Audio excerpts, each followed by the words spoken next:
أعوذ بالله من الشيطان الرجيم بسم الله الرحمن الرحيم. United we stand, a call for Muslim unity. In the name of Allah, the most gracious, the most merciful. Today, we reflect on a truth that echoes through the Qur'an and the Sunnah: unity is the lifeblood of the Muslim Ummah. Without it, we falter. Divided, we weaken. But united, we rise.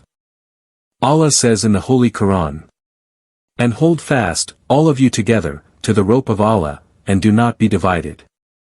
Surah Al-Imran chapter 3, verse 103.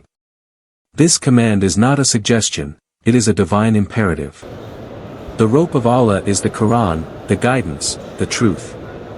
And we are told to cling to it together.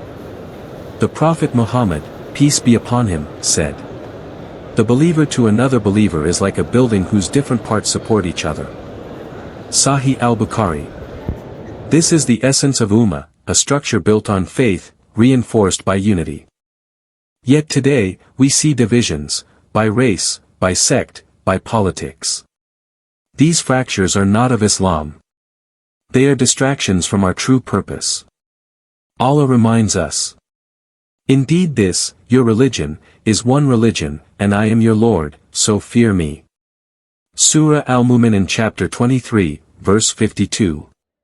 One religion. One Lord. One Ummah. When we are divided, we invite weakness. The Prophet warned, "Do not hate one another, and do not turn away from one another. Be servants of Allah as brothers." Sahih Muslim. This is not just brotherhood, it is a sacred bond. Muslim leaders must rise above personal interests and unite under the banner of Islam. The Ummah must demand this unity, not for power, but for peace. أعوذ بالله من الشيطان الرجيم بسم الله الرحمن الرحيم.